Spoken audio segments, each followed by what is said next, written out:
Good morning, guys. In today's class, we'll be starting module 4, that is Embedded System Design Concepts. So, in today's class, we're going to read about characteristics of embedded system and the quality attributes of embedded system. So, in this quality attributes, is again of two types. One is operational quality attribute and non-operational quality attribute. So, in that, first we're going to see the characteristics of an embedded system. So, unlike a general purpose computing system, embedded system possesses certain specific characteristics, and these characteristics are unique to each embedded system. So here are the some of the characteristics. Those are application and domain specific, reactive and real time, operates in harsh environments, distributed, small size and weight, and power consumption. So in this, first we're going to see about the application specific, application and domain specific.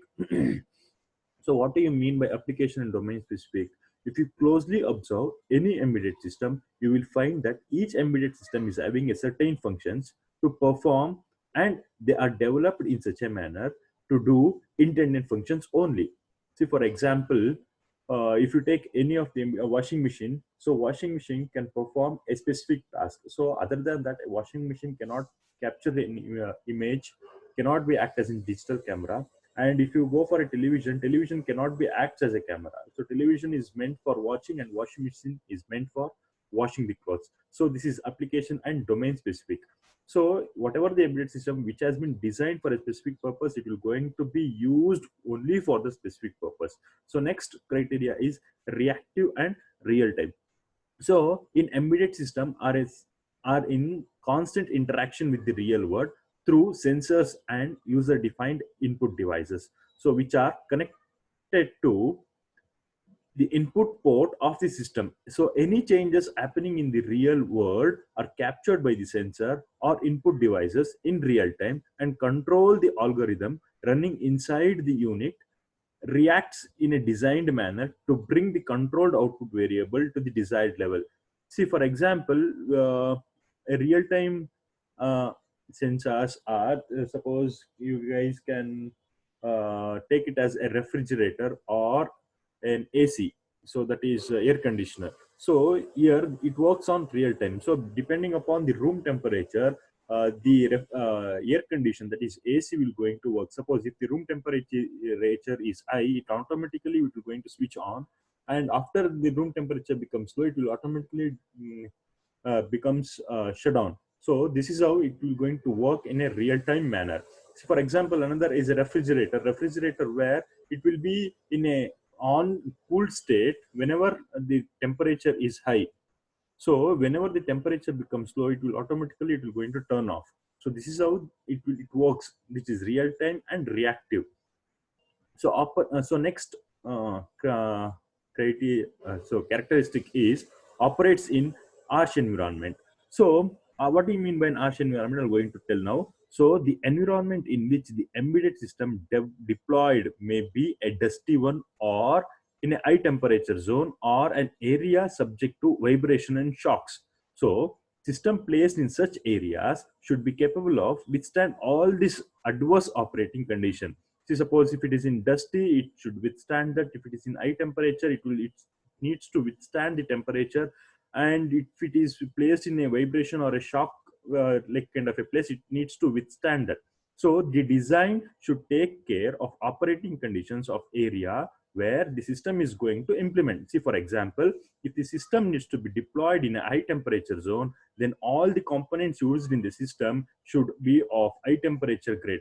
Here we cannot go for a compromise in cost. So even the embedded systems will going to work in an harsh environment.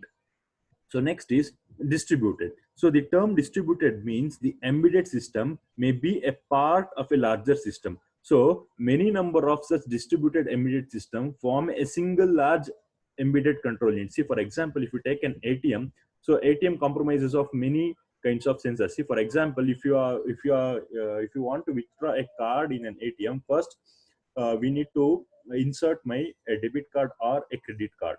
So when we insert a debit card, so the sensor will going to get activated, and it will going to read your card. So that is one embedded system. And again, after inserting your card, it will going to display some of the messages like withdraw from a savings account or withdrawal or balance inquiry. So by touching or by the sensors, we're going to touch and we will going to give an input to the ATM card, where that will going to form one distributed embedded system. So like this, there are many, these things put together will going to form one ATM. That is what the distributed embedded system is. So embedded system will going, so many small embedded system will going to make a large embedded system. As an example, I said about ATM. So next is small size and weight. So so product is an important factor in choosing a product. So for example, when you plan to buy a new mobile phone, you make a comparative study on the advantages and disadvantages of the product available in the market. So definitely the product, as we're going to see about the size of the product, weight of the product, shape, style, etc. So this will going to make the one of the criteria to choose the product. So people, uh, so what people will going to think, the people will going to think that if the system or the mobile, if it is small and it should be an attractive and the weight should be less and the shape of the mobile should be very good. So all these things will going to matter in embedded system. So next is power concern. So power management is another important factor that needs to be considered in designing an embedded system. So embedded system should be designed in such a way to minimize the heat dissipation by the system. So the production of high amount of heat demands cooling requirements like cooling fans, which in turn occupies additional space and make the system bulky. So for example, if you take your desktop, in CPU, there will be a fan which will be running. So that will going to cool down the system. So nowadays, ultra low power components are available in the market. Correct. So this power consumption is also one of the main characteristics of this embedded system. So next we're going to see the operational quality attributes.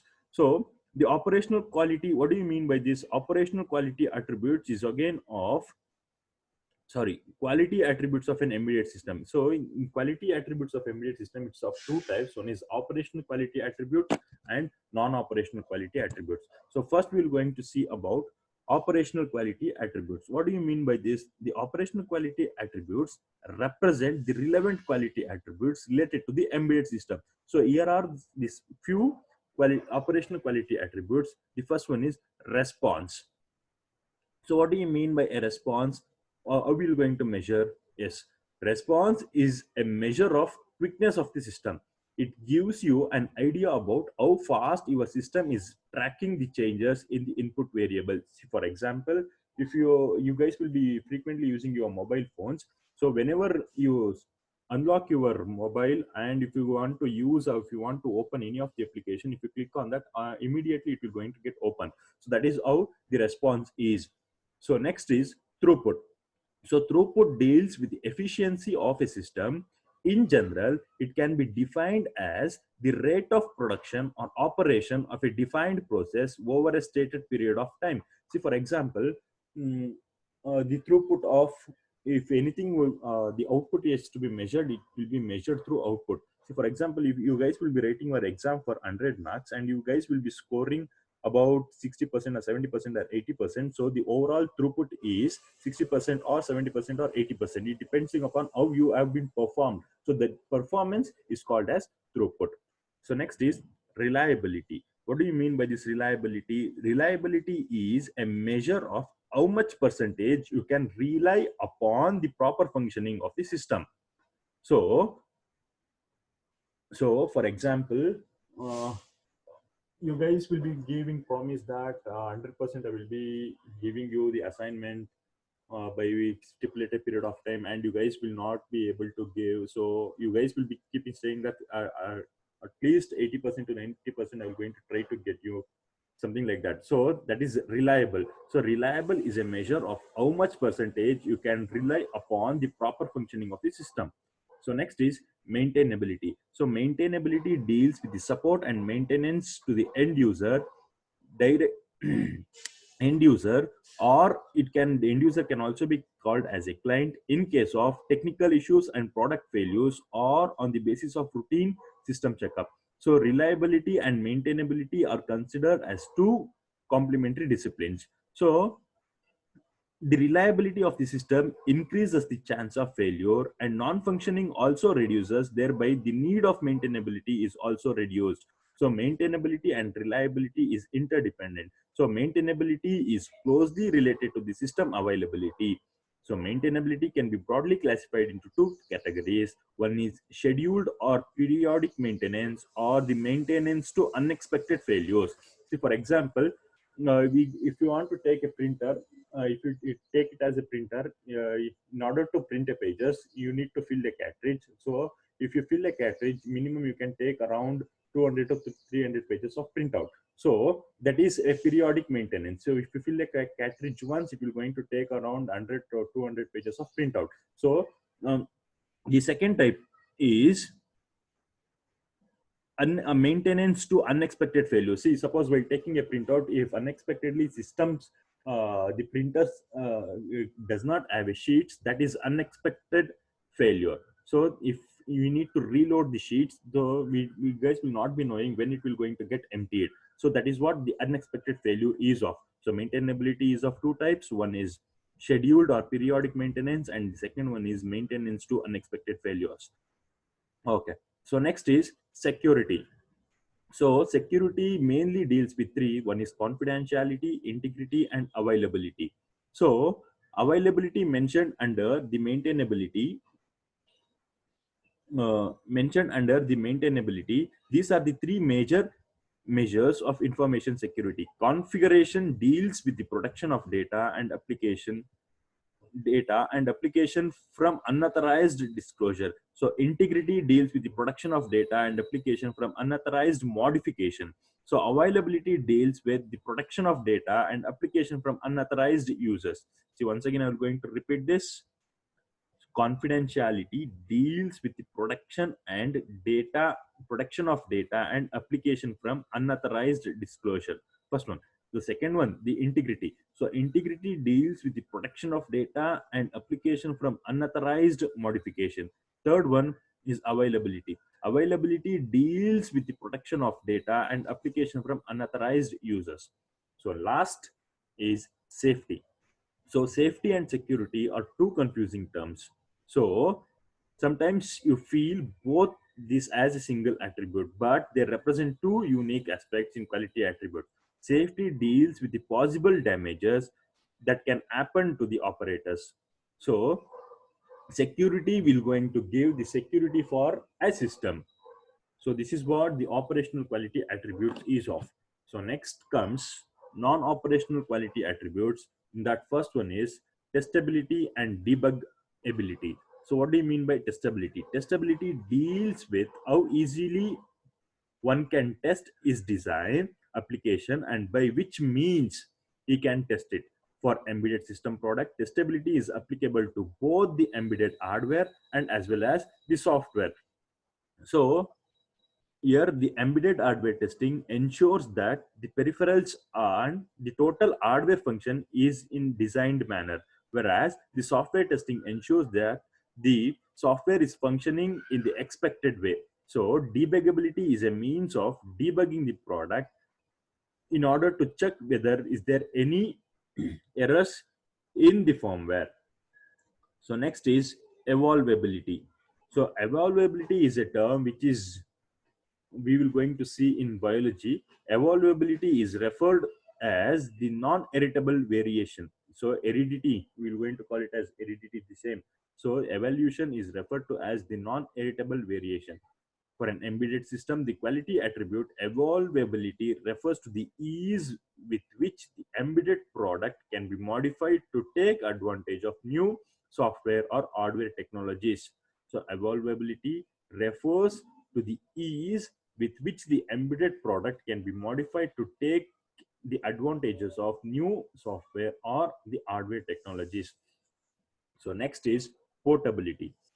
So portability is a measure of system independence. So for example, the we guys can take embedded system can port on a new platform is a direct measure of the rework required. See, for example, portability. What we can take an example.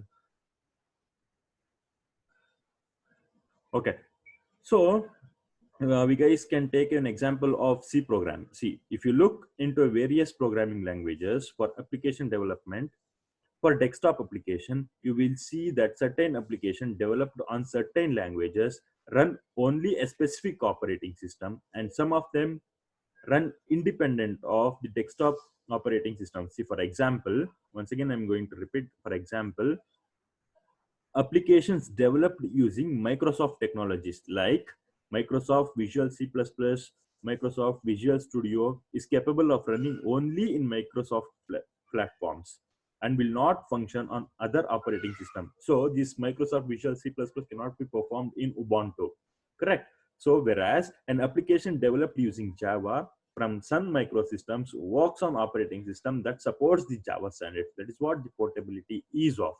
So next is time to prototype and the market. What do you mean by this time to prototype and the market? So time to market is the time elapsed between the conceptualization of a product and the time at which the product is ready for selling.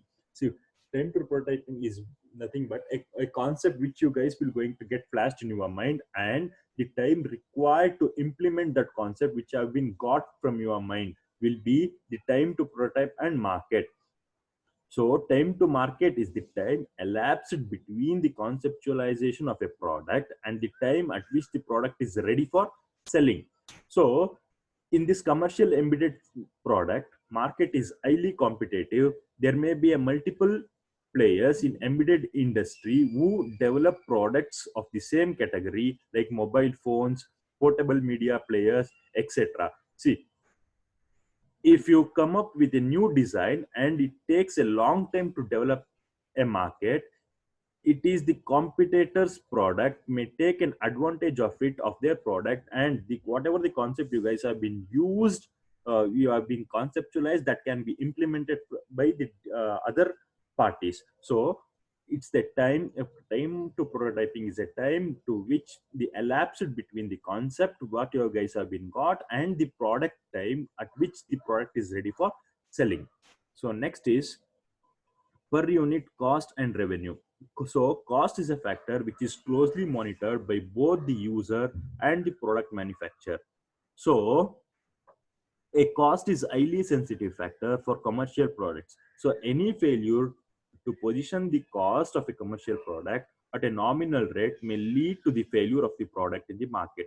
So proper market study and the cost benefit analysis should be carried out before taking a decision on per unit cost of an embedded system product. So thank you guys. We're going to see the other things in next class.